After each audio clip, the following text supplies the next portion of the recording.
Hola a todos. Vamos a estudiar los capítulos 32 al 35 de Alma. Alma y Cezrón y Aarón y sus otros hermanos y dos de los hijos de Alma siguen predicando entre los zoramitas en la tierra de Antionum. Se nos dice curiosamente al final del capítulo 31 que todo esto fue gracias a la oración de fe de Alma. Y ahora en el capítulo 32 se nos hablará de la fe. Mormón enlaza mucho, hila mucho los temas, igual que en los telediarios se menciona una cosa y la siguiente noticia también va relacionada con esa. Mormón hace algo parecido. Muy bien, tenemos a este equipo enseñando igual que los misioneros. El capítulo 32 comienza diciendo: y acaeció que salieron y empezaron a predicar al pueblo la palabra de Dios, entrando en sus sinagogas y en sus casas, sí, y aún predicaron la palabra en sus calles. Y sucedió que después de trabajar mucho entre ellos, empezaron a tener éxito entre la clase pobre. En mi misión yo pude ver esto. Había sitios muy ricos con mansiones muy caras donde no se tenía nada de éxito. Sin embargo, entre la gente pobre sí hay más éxito. La gente pobre acepta más el evangelio que la gente rica. Y puede ser porque hay gente rica tan pobre que solo tiene dinero. Y se nos habla enseguida acerca de unas personas de allí, de la ciudad de Antionum, que eran pobres y no se les dejaba entrar en las sinagogas. Y entonces ellos tienen un problema. Ellos piensan que no pueden adorar a Dios si no entran en las sinagogas. Y se nos habla acerca de la humildad. Se nos dice que eran pobres según las cosas del mundo, pero también pobres en espíritu. Si nos damos cuenta, en el versículo 3 se nos dice al final: eran pobres en cuanto a las cosas del mundo, y también eran pobres de corazón.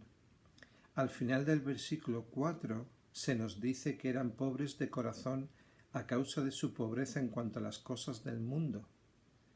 Y en el 7 se nos dice que, en el 8, veo que sois mansos de corazón. ¿Qué efecto tuvo esto en ellos? En el versículo 6 se nos dice que mientras Alma estaba predicando en un lugar, en un cerro llamado Onida, todas estas personas que eran pobres vinieron y le dijeron que no tenían donde adorar a Dios. Y en el versículo 6, Alma se gira de las personas a las que estaba hablando y se gira hacia los pobres y les dice que vio que sus aflicciones realmente los habían humillado y que se hallaban preparados para oír la palabra. Analicemos esto un momento. Pobreza según las cosas del mundo, todos sabemos lo que es, ¿verdad? Algunos incluso lo hemos experimentado. ¿Qué es ser pobre de espíritu? Pobre de espíritu es ser una persona humilde y sin orgullo. Y la humildad es una virtud hermosísima y necesaria si queremos salvarnos. ¿Qué cosas nos han hecho ser humildes en nuestra vida? ¿Necesitamos ser humildes?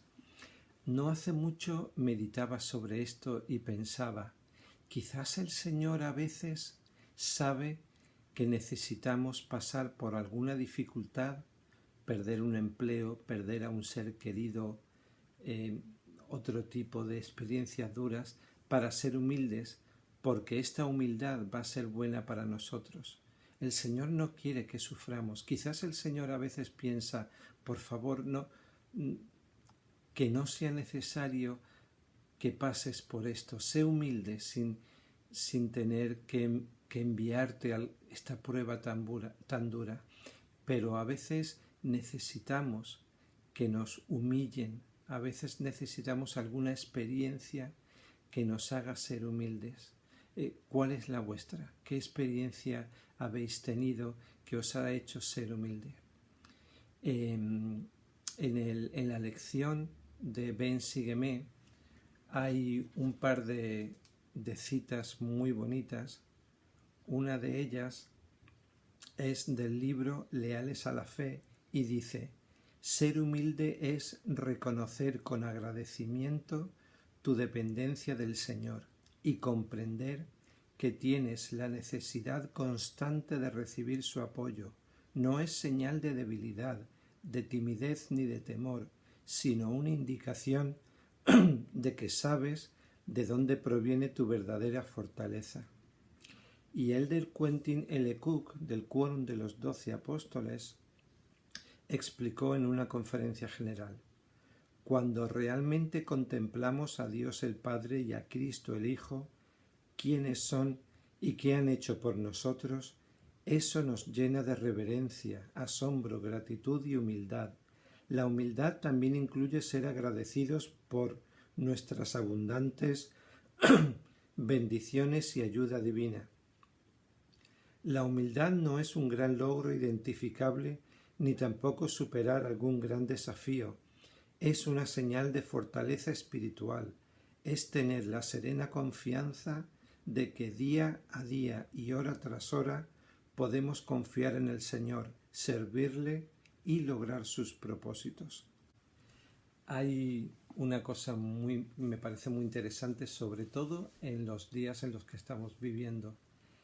Estos zoramitas pobres se quejan de que no les dejan adorar a Dios en las sinagogas, y Alma les dice: he aquí, os digo, ¿suponéis que no podéis adorar a Dios más que en vuestras sinagogas?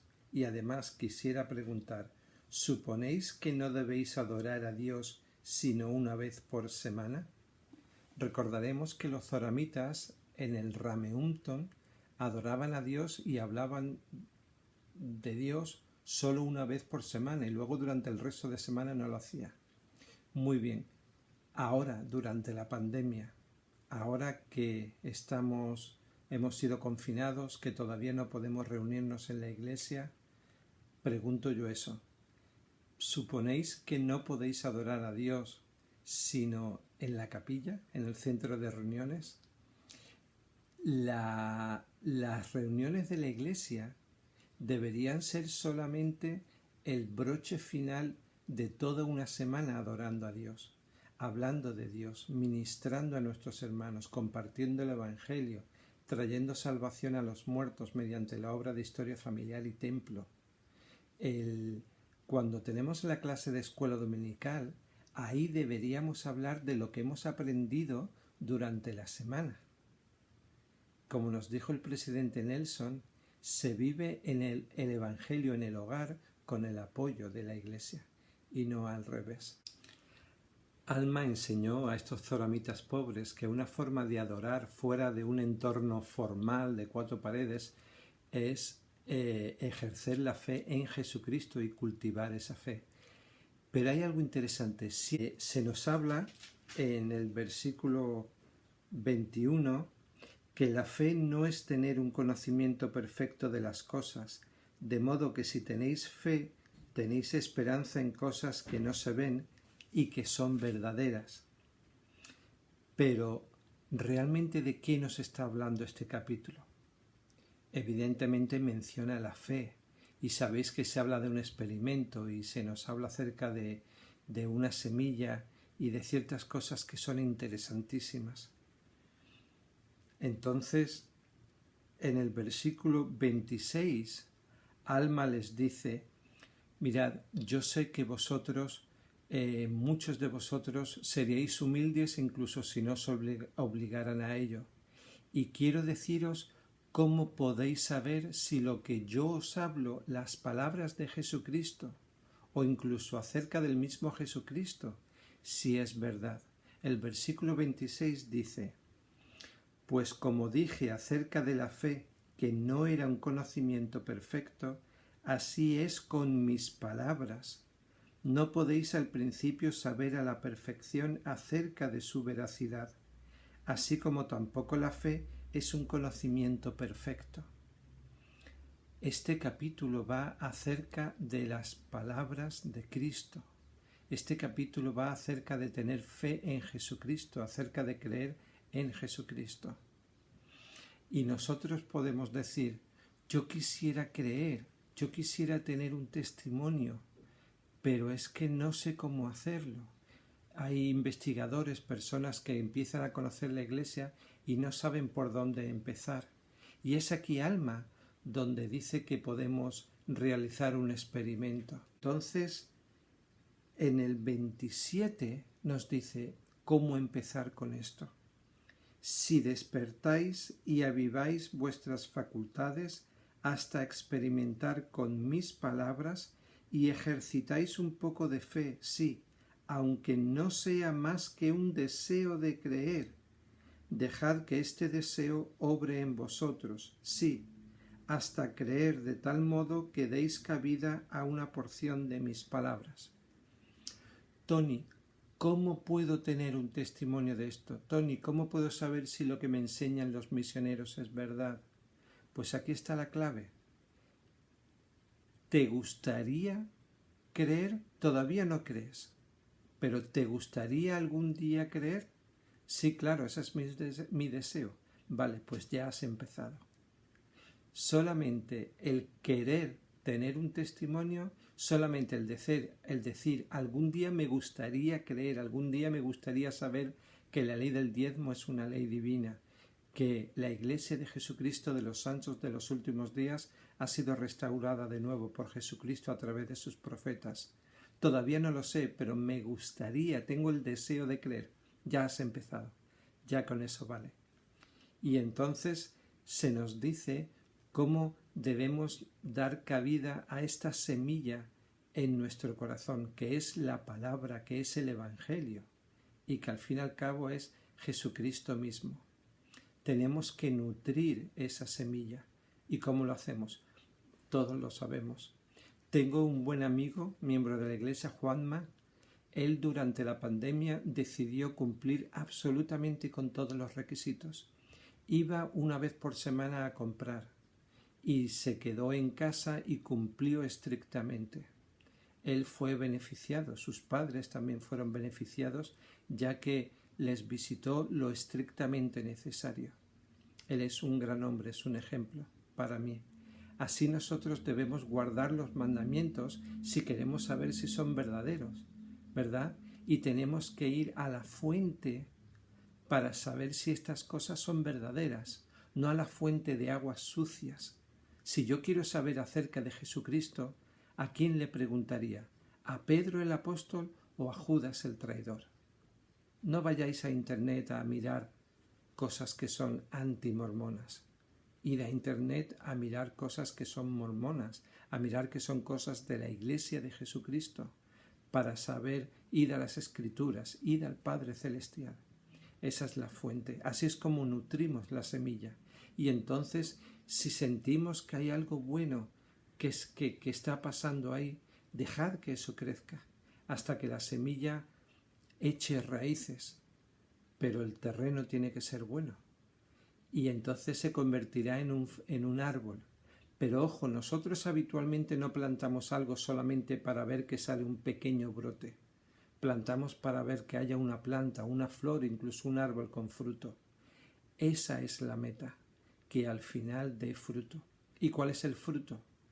El Espíritu Santo, la confirmación de que lo que estamos escuchando, la palabra de Cristo, es verdad.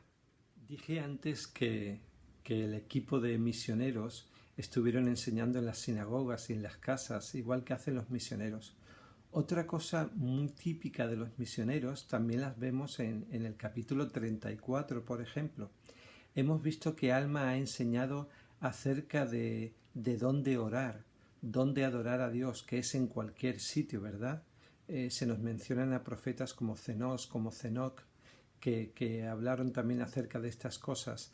Alma les habla acerca de la humildad, acerca de creer, acerca de tener fe, acerca de Jesucristo, del Hijo de Dios que vendrá. ¿Y qué hace Amulek? Confirma las palabras de Alma.